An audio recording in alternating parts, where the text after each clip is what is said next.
दोस्तों, यह घटना झारखंड के धनबाद की है। धनबाद में एक परिवार रहता था जिसमें माता पिता के अलावा एक छोटी बेटी भी थी। बेटी पढ़ने लिखने में बहुत होशियार और तेज थी। वह सोचती थी कि वह कुछ बड़ा बनकर अपने माता पिता का नाम रोशन करेगी और समाज के लिए भी अच्छा काम करेगी। समाज में हो रही गलतियों और भ्रांतियों को सुधारने का एक यूनिक तरीका वह अपनाएगी। इसी सोच के साथ उसने आईपीएस की तैयारी की और अंत में उसका चयन भी हो गया। चयन होने के बाद वह ट्रेनिंग करती है और ट्रेनिंग पूरी करने के बाद वह घर लौट आती है। तब उसके माता पिता कहते हैं, बेटी, अब तो तुम एक अच्छी नौकरी पा चुकी हो और तुम्हारी उम्र भी, अब तुम्हें किसी अच्छे लड़के से शादी कर लेनी चाहिए। इस पर लड़की कहती है, पिताजी, शादी तो हमें करनी है, इसमें कोई शक नहीं है, लेकिन अभी मेरा जो लक्ष्य है वह मुझे पूरा करना है। मैं अभी समाज को देखना चाहती हूं, समाज कैसा है। अभी तक तो मैंने समाज को कभी देखा ही नहीं है। मैं सिर्फ एक कमरे में बैठकर पढ़ाई करती रही हूं और ज्ञान अर्जित किया है। लेकिन पिताजी, समाज में किस तरह के लोग रहते हैं, किस तरह की घटनाएं घटित होती हैं और हमें कैसे उनका सामना करना है, यह सब देखना चाहती हूं। 4-5 साल तक मुझे सिर्फ यह अनुभव करना है, उसके बाद ही शादी करूंगी।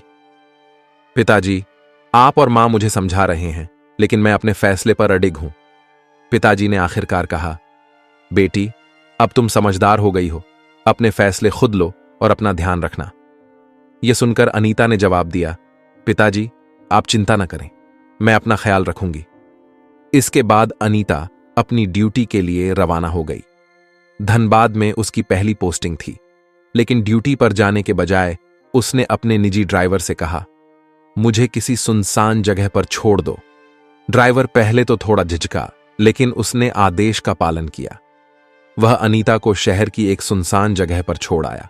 वहां पहुंचकर अनीता ने कहा, अब ध्यान से सुनो, मैं यहां से अकेले जाऊंगी और किसी को मेरे बारे में कुछ मत बताना। अगर तुमने किसी को बताया तो समझ लो तुम्हारी नौकरी गई। ड्राइवर डर के मारे बोला, मैडम, आप निश्चिंत रहें, मैं किसी को कुछ नहीं बताऊंगा। इसके बाद अनीता ने अपने कपड़े और लुक बदला। उसने खुद को एक भिखारिन की तरह तैयार किया। सादे फटे पुराने कपड़े पहनकर मैली कुचैली हालत में वह बाजार की ओर चल दी। थोड़ी देर बाद वह थाने के पास पहुंची। वहां उसने थाने के आसपास चक्कर लगाना शुरू किया। पुलिस स्टेशन के पास खड़े कुछ कांस्टेबल उसे देखकर चौंके और बोले, अरे, यहां क्या कर रही है? कहीं और जाकर मांग, यहां मत परेशान कर। अनीता ने शांत स्वर में जवाब दिया, आप अपना काम करिए, मैं किसी को परेशान नहीं कर रही हूं। यह कहकर वह थाने के आसपास टहलने लगी, जैसे वह कुछ खास तलाश रही हो। अनीता, जो भिखारिन के रूप में थाने के आसपास घूम रही थी, हर चीज पर बारीकी से नजर रखे हुए थी। लगभग 20 से 30 मिनट के बाद अचानक थाने के बाहर भीड़ जुटने लगी। भीड़ के बीच अनीता ने एक कांस्टेबल से पूछा, साहब, यहां इतनी भीड़ क्यों लगी है?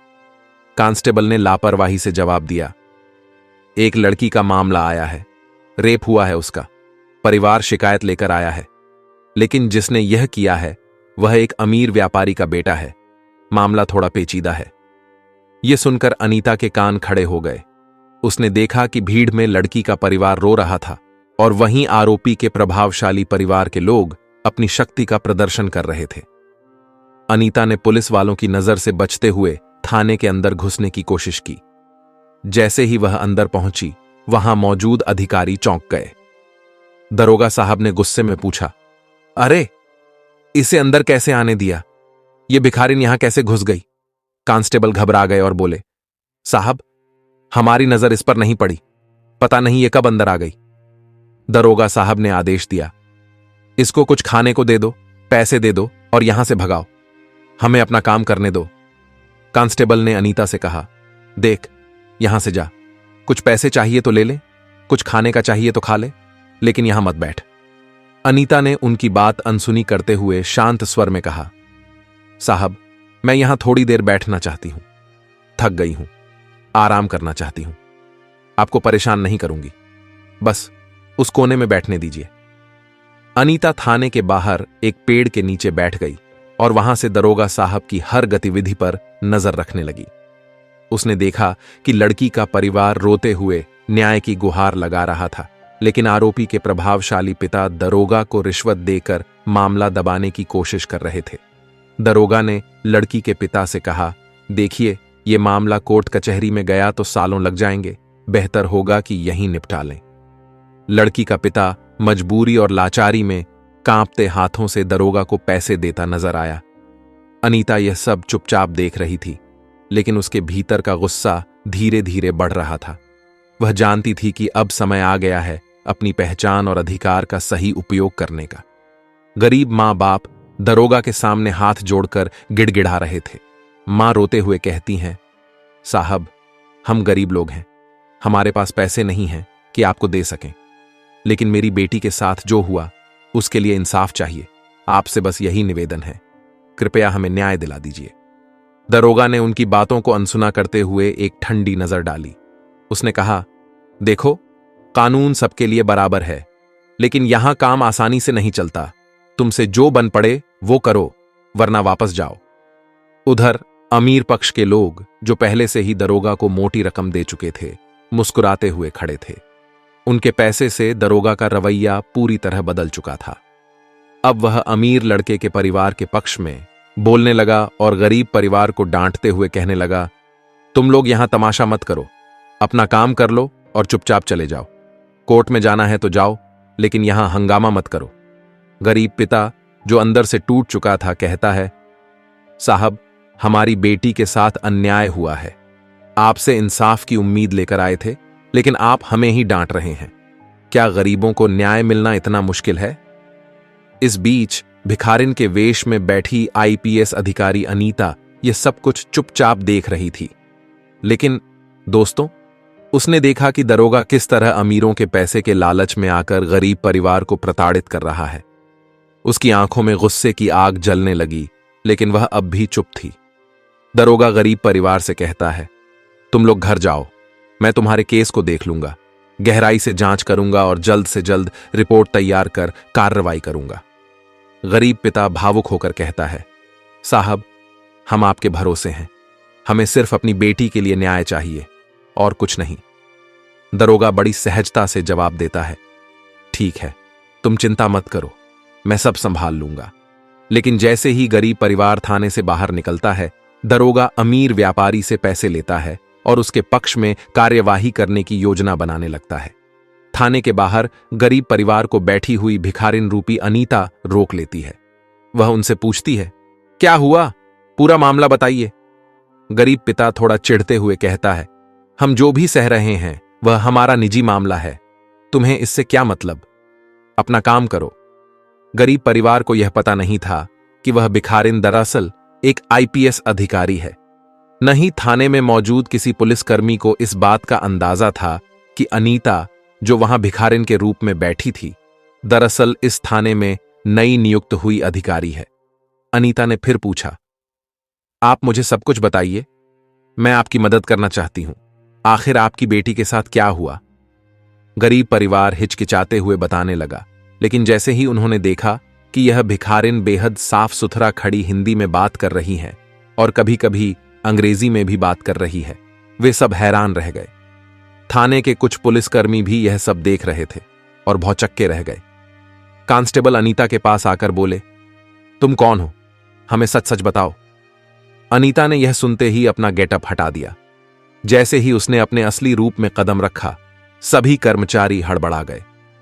दरोगा को फटकारते हुए उसने कहा, तुमने गरीब परिवार के साथ बहुत अन्याय किया है। मैंने अपनी आंखों से तुम्हारी सारी करतूतें देखी हैं। अब तुम्हारे खिलाफ सख्त कार्रवाई होगी। थाने के सभी पुलिसकर्मी सन्न रह गए। दरोगा घबराकर माफी मांगने लगा, लेकिन अनीता ने उसे सख्त लहजे में चेतावनी दी कि अब वह गरीब परिवार को न्याय दिलाकर ही रहेगी।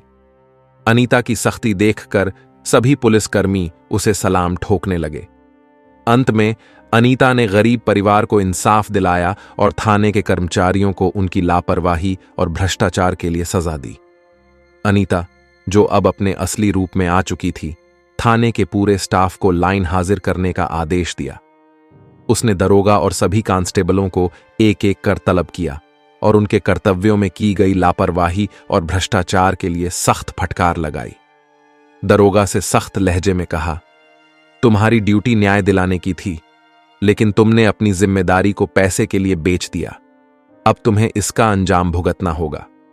इसके बाद अनीता ने कुछ पुलिसकर्मियों को तुरंत प्रभाव से सस्पेंड करने का आदेश दिया। थाने में मौजूद सभी लोग स्तब्ध थे। उन्हें समझ नहीं आ रहा था कि अचानक से यह सब कैसे हुआ, लेकिन अनीता ने यह सुनिश्चित किया कि हर दोषी को उसकी सजा मिले और गरीब परिवार को तुरंत न्याय मिले। इस घटना के बाद पूरे धनबाद शहर में आईपीएस अधिकारी अनीता की चर्चा होने लगी। लोग उसकी ईमानदारी और कर्तव्य निष्ठा की तारीफ करते नहीं थक रहे थे। हर जगह बस यही बात हो रही थी कि कैसे एक आईपीएस अधिकारी ने भिखारिन का वेश धारण कर भ्रष्टाचार को बेनकाब किया और गरीब परिवार को न्याय दिलाया। दोस्तों, धर्म केवल पूजा अर्चना तक सीमित नहीं है, यह कर्तव्य निभाने का मार्ग है। हमारे शास्त्रों में कहा गया है, धर्मो रक्षति रक्षितः, अर्थात जो धर्म की रक्षा करता है, धर्म उसकी रक्षा करता है। आज के परिप्रेक्ष्य में धर्म का अर्थ है अपने कर्तव्यों को पूरी निष्ठा और ईमानदारी से निभाना। ऐसे अधिकारी जो गरीबों, पीड़ितों और शोषितों के लिए खड़े होते हैं, असल में समाज के सच्चे रक्षक हैं।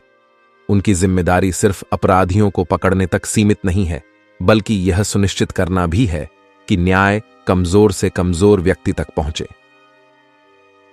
दोस्तों, इस कहानी को सुनाने का मेरा उद्देश्य किसी की भावनाओं को आहत करना, किसी को ठेस पहुंचाना या परेशान करना बिल्कुल नहीं था। मेरा उद्देश्य केवल आपको जागरूक करना, सचेत करना और सतर्क रहने के लिए प्रेरित करना है।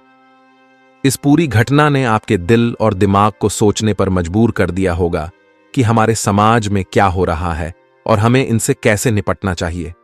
अगर यह कहानी आपको सोचने और समझने का एक नया नजरिया देती है, तो ऐसी और भी कहानियों के लिए हमारे चैनल को लाइक, शेयर और सब्सक्राइब जरूर करें। हम चाहते हैं कि आप अपनी राय भी हमारे साथ साझा करें। कृपया निष्पक्षता के साथ अपनी राय कमेंट बॉक्स में जरूर दें। याद रखें, सचेत रहिए, सतर्क रहिए और सुरक्षित रहिए। आपका समय देने के लिए दिल से धन्यवाद। हम जल्द ही मिलेंगे एक और कहानी के साथ।